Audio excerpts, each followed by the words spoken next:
be here with you guys today. I am coming to you live from Lola's, live from Playa Avellanas in Costa Rica. Today is World Cup.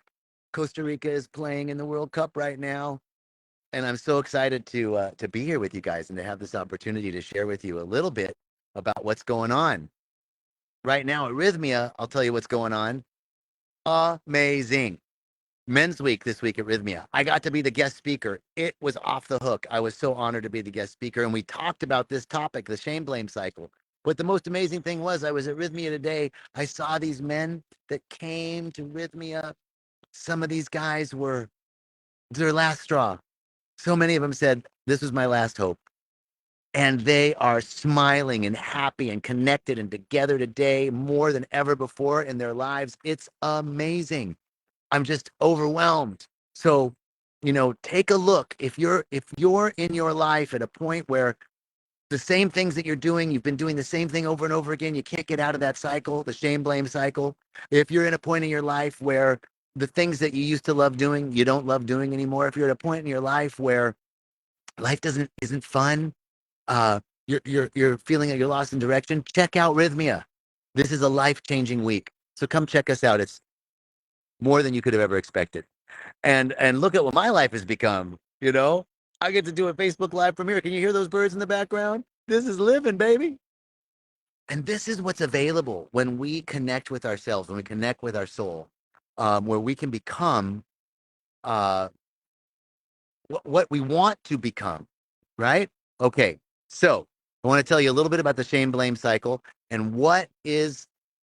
Let me ask you guys: do you have this tendency to do things, repetitive habits that are causing you shame and blame? You do things over and over again, the same thing, and it starts to, every time you do it, you feel guilt, right? I shouldn't be doing this. I should eat better. I should be working out. I should be reading. I should be whatever it is that you think you should be doing, and you don't do it. You can't change that habit. You're having trouble changing the habit. You're having trouble um, changing a behavior. And every time you do that same behavior, you feel guilty. There's actually a physical addiction to the emotion of guilt. Our body gets addicted to emotions in the same way it gets addicted to drugs. These guilt emotions trigger the release of cortisol and adrenaline, and the body actually pulls us back into these behaviors because it wants that same hit. It wants that same uh, hit of that adrenaline and that cortisol. So there's actually a physical component to this.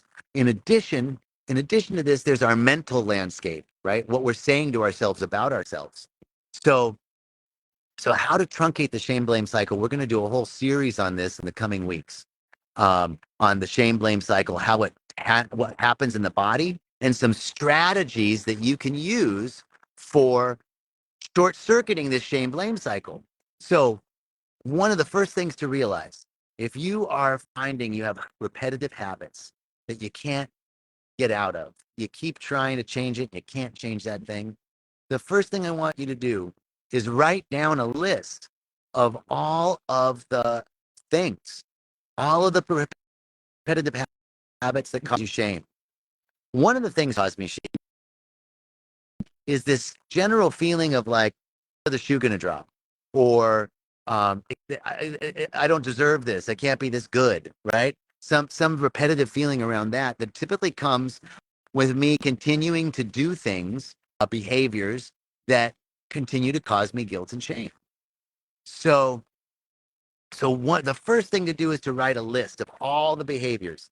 Uh, I come home and I watch Netflix.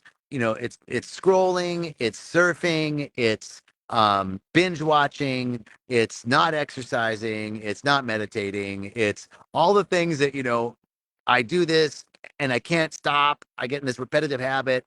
I come home and I scroll for hours or I binge watch on Netflix, and I know that it's bad for me. I don't feel good but I can't stop. Every night it feels so comfortable, right? It's because the body feels the body keeps us doing things that cause us to feel guilty because it wants that hit. It wants that, it's like addicted to the emotion of guilt. So by writing out when we write out what it is, what are the habits that we want to change? What are the things that we've been having trouble changing? First, write those things out. Then, I want you to look at what what are you trying to fulfill? What need are you trying to fulfill? What are you trying to satisfy? One question. Question two, what are you trying to avoid? What by doing this behavior, what are you avoiding? And then three, what do you want and what do you need? What do you really want and what do you really need? By identifying these things, we begin to get a sense of, oh, if I'm watching Netflix because I just want to relax, I just want to feel comfortable, I just want to chill, right? Well, maybe there's other behaviors that we can start, you know, folding in that will still give us that need of wanting to relax. But first, we got to realize, what are we doing? Why are we doing it? What are we trying to fulfill? What are we trying to avoid? What want or what need is trying to be satisfied in doing this? So that's the first piece. The second thing is that we need to develop a support group. We need to develop cooperative, reciprocal relationships with individuals in our lives and tell them about this. So if you have some habits, we're coming up to the new year. So we're going to be talking about this for the next few weeks, right? And a little bit more in depth. Today, I have this great opportunity to be here and I wanted to share with you.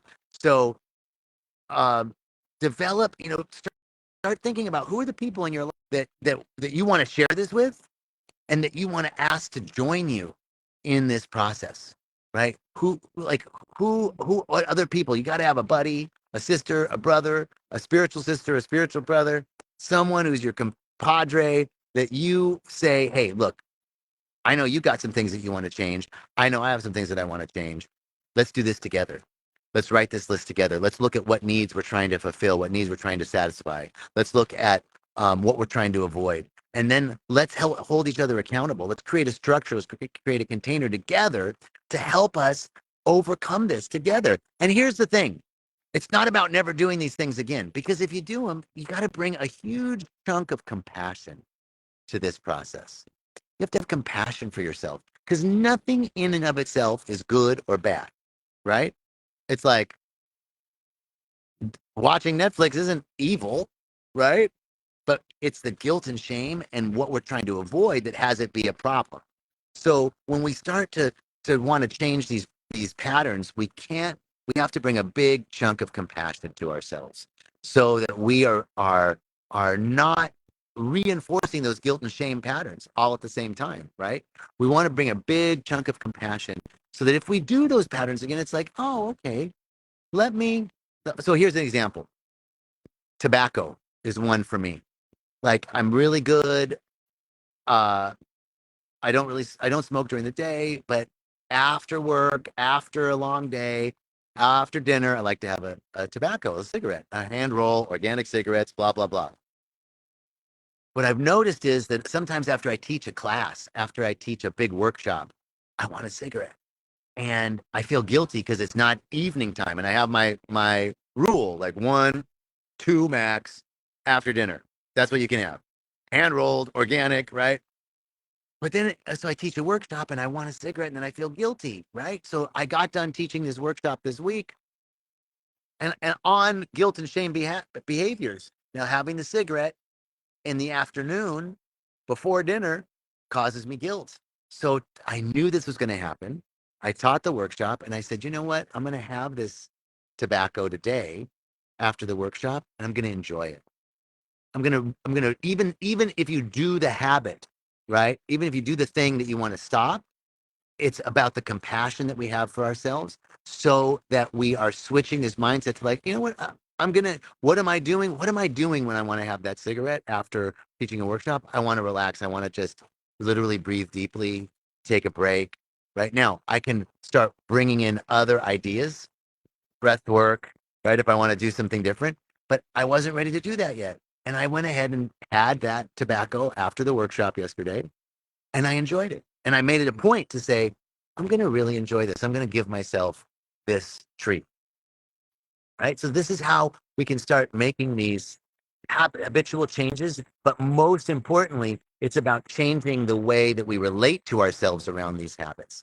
So those are a couple of things for today. It's a short talk today. We're going to do more on this in the coming weeks for working up to New Year's, and more about how we can make these changes, because New Year's, right? New Year's resolutions. That's what we want to do. We want to start with new ways of being, new habits, and every New Year's, whenever you start with your New Year's intentions, right? They by February you've forgotten them. I know that's how it works with me. So this year we're going to do something different. I got more in store for you in the coming weeks on how we can short circuit, change these shame, blame, habitual cycles, and really prepare ourselves for the new year. I'm excited to share this with you in the next couple of weeks. Today is a short day on the Facebook Live. I'm here at the beach because my family's here visiting me. My two older sisters and my two brother-in-laws, their husbands. I've lived here for 5 years and they haven't had a chance to visit yet. So they're here now, and I'm taking them around and showing them where I live. So we're doing a short talk today, and we'll do more in the coming weeks. Sending you much love, richest blessings. Thank you so much for joining today, and I look forward to sharing more about the shame blame cycle in the coming weeks. Peace and richest blessings.